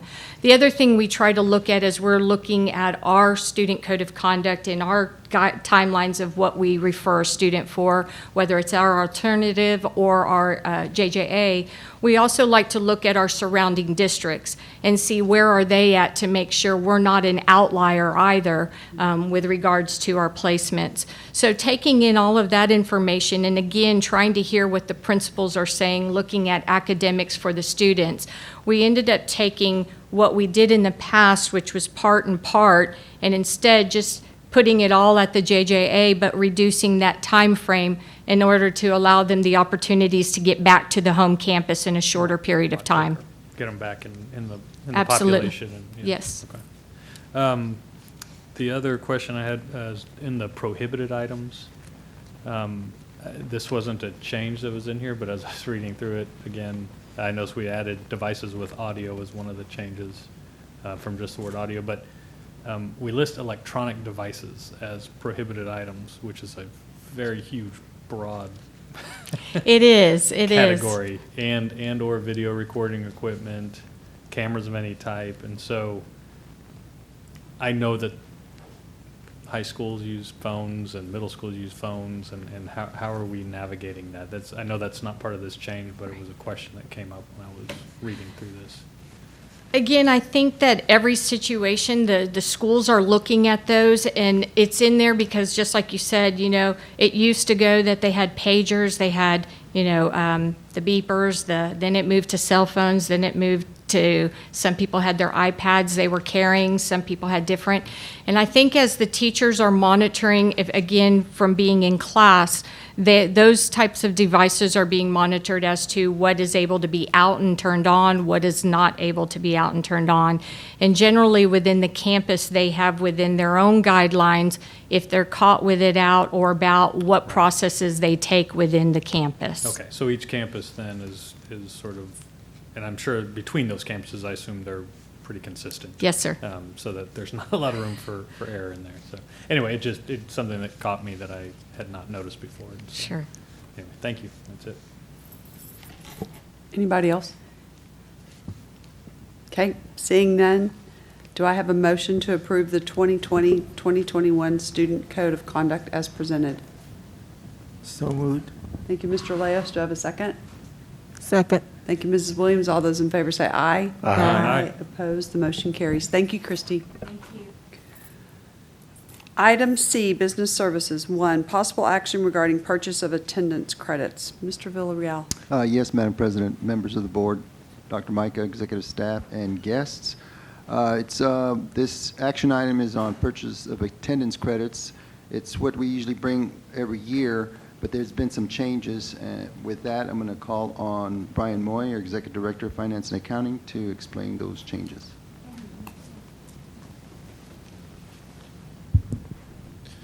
Good evening, Madam President, board members, Dr. Micah, executive staff, and guests.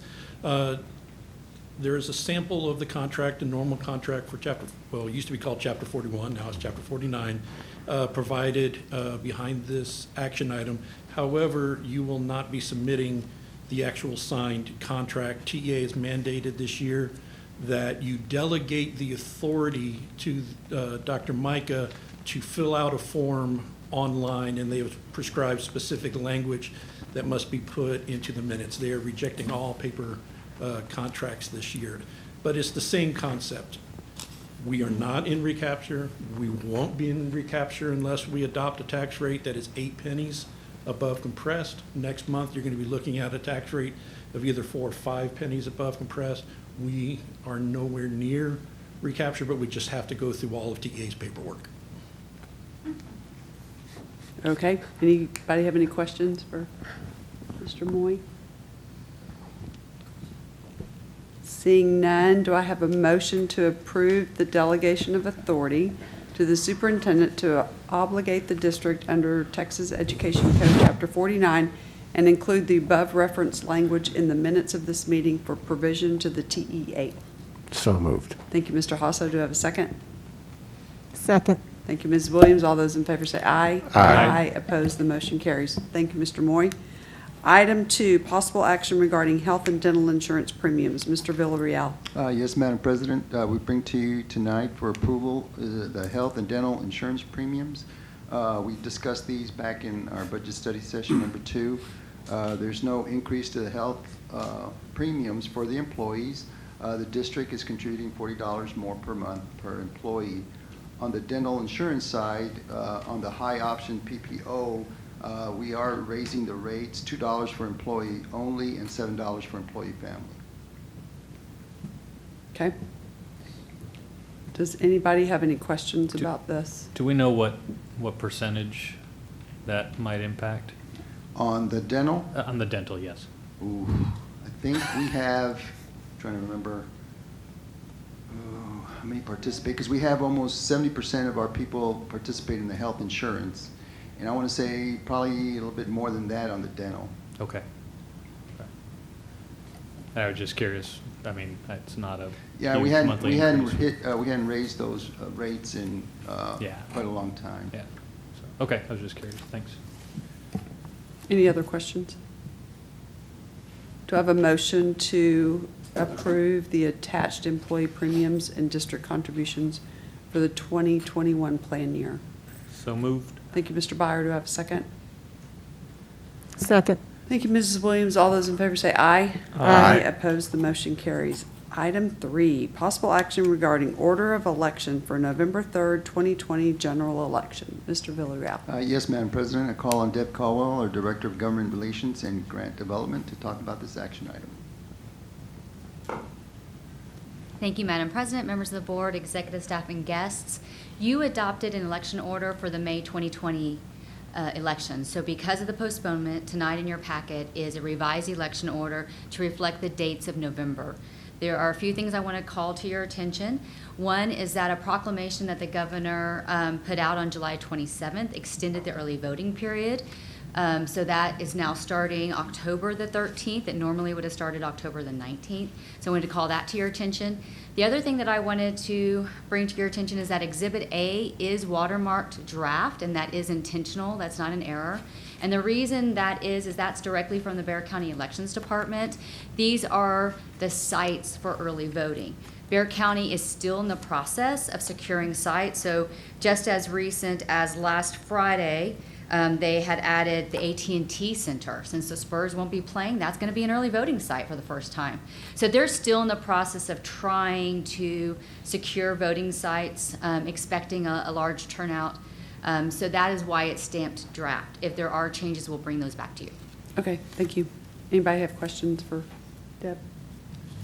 Do I have a motion to approve the attached order of election for the November 3rd, 2020 trustee elections?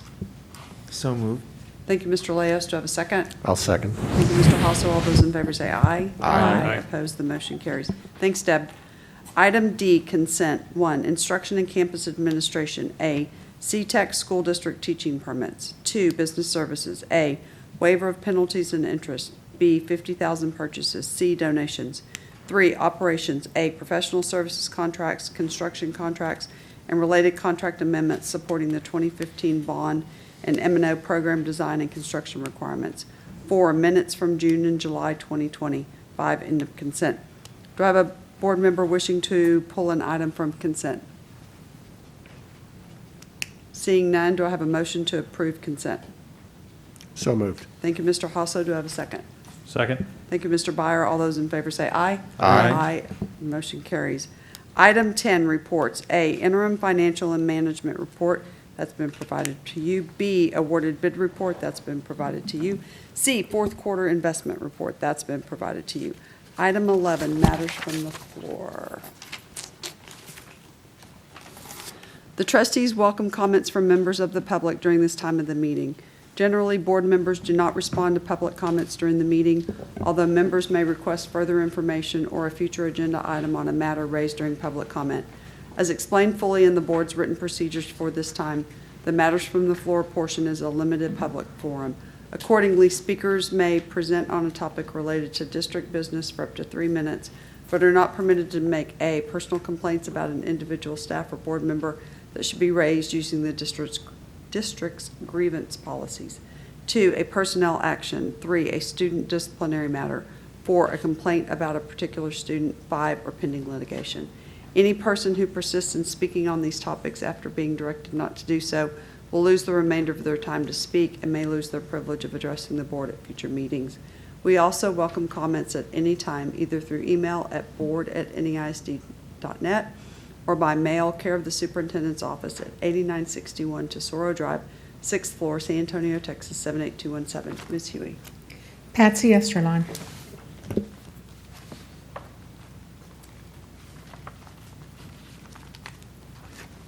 Good evening, President Grona, members of the board, Dr. Micah. My name is Patsy Esterline, 6800 Park 10 Boulevard, Suite 123 North, 78213, and I'm president of the Northeast AFT. Thank you for absorbing the health insurance increases and keeping the health premiums the same for the employees. And I'm sure, I wish I was on the dental program. Shoot, I wish I was on the health program, the health insurance program. I don't think they'll be too bothered by $2 a month. Northeast AFT recognizes that there is a great pressure to reopen with students and teachers back in classrooms as soon as possible. However, Bexar County is in the red zone with no indication of relief, and the only thought right now should be safety for students, teachers, and support personnel. National Public Radio reported on a study released August 7th by the Centers for Disease Control and Prevention.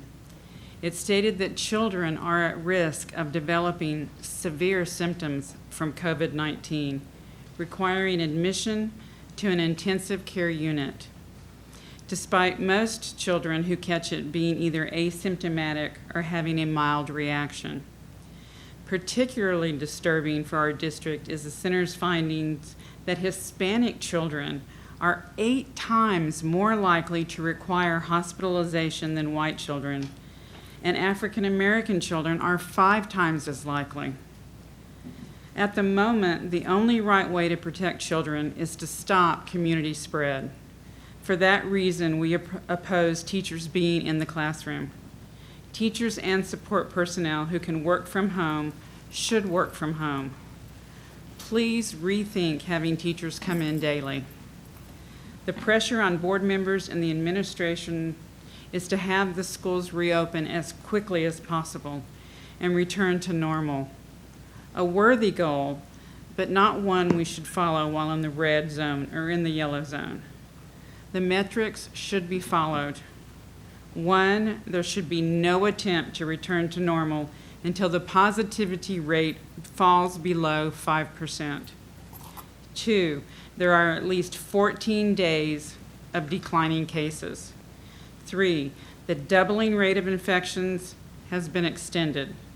Finally, there should be contact tracing throughout the county, which is not what we have at the moment. Fighting the coronavirus has become a political issue at the federal and state level. Unfortunately, there is no national program to fight the coronavirus. However, that doesn't change what must be done here. Please don't listen to the politicians. Just look out for the safety of the students and employees, and by extension, their families in our community. Have teachers and support personnel working from home again. I'm sorry, your time is up. Thank you. Thank you.